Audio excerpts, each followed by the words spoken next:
Le football est un sport de passion, de gloire et parfois avec des destins brisés.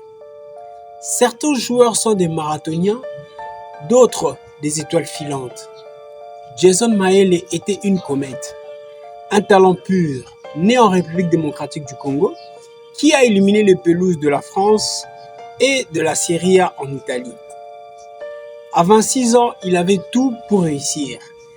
À la sélection nationale, en Serie A, en France, un avenir radieux.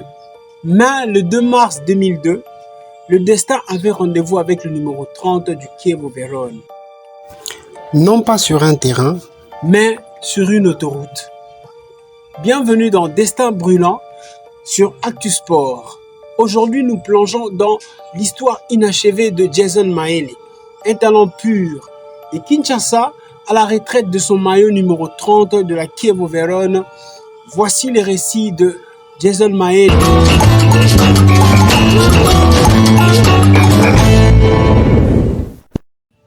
Le 4 janvier 1976, naît un certain Jason Nono Mayele. Né à Kinshasa, le jeune attaquant ne tarde pas à traverser la Méditerranée pour tenter sa chance. C'est en France, au Elbe Châteauroux, qu'il va réellement exploser. De 1993 à 1999, Mayele fait les beaux jours de la Berriconne. Il devient un pilier important, un pilier essentiel, un ailier rapide et percutant, contribuant à la montée historique du club en première division, Ligue 1, en 1997. Il y dispute 159 matchs et il va inscrire 32 buts. Des statistiques qui attirent l'œil des grands championnats tels que la Serie A.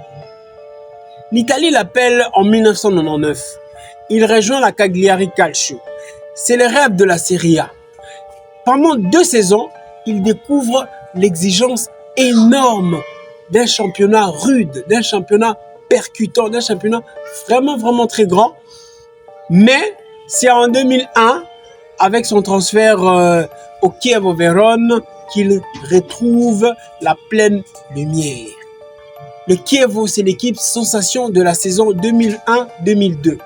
Le Chievo miracle surprend tout le monde et se bat pour une place européenne.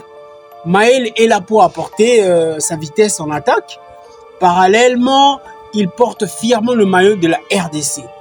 Les Léopards participant notamment à la Coupe d'Afrique 2002. Tout est mis en place pour que Jason devienne une star établie. Nous sommes le 2 mars 2002. Le Chievo doit affronter Parme en championnat. Il se précipite en voiture sur l'autoroute A4, près de Bussolego, dans la région de la Vérone. C'est là, dans cette course contre la montre pour rejoindre son club, ses coéquipiers, que surprend l'impensable. Sa voiture est impliquée dans une violente collision.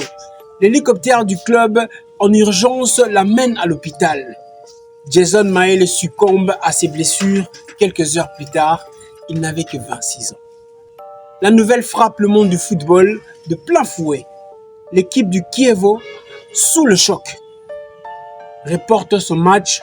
La RDC perd l'un des attaquants, l'un des enfants le plus brillant ambassadeur sportif en Europe, en Serie A, surtout en Chievo Vérone. C'est le silence brutal et définitif. Un accident bête, si on peut le dire, celui que l'on ne voit que dans les films. Il vient faucher un homme en pleine force de l'âge et au sommet de sa forme. Jason Mayele va succomber et va perdre la vie. La vie de Jason fut courte, mais son impact fut profond. Un signe de deuil et de respect éternel, le Chievo Vérone prend une décision rare et puissante. Le club retire officiellement le numéro 30 qu'il portait. Porter le maillot de Jason Mayele n'était plus possible. Il est devenu un symbole, un rappel permanent du joueur talentueux et de l'homme aimable qu'il était.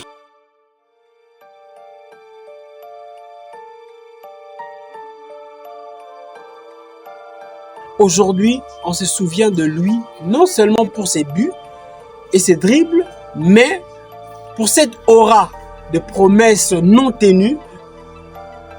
Jason Mayele nous rappelle à quel point la carrière d'un sportif est fragile et les temps précieux. N'oublierons pas Jason Mayele, c'était un jeune très talentueux qui est parti trop tôt. Moi, je vous laisse aujourd'hui et à la prochaine pour d'autres personnalités qui nous ont laissés ou bien qui sont là mais qui sont passés inaperçus et qui ne sont plus dans le feu du projecteur. Et nous vous le dirons ici dans Actu Sport. Merci de nous avoir suivis et à la prochaine.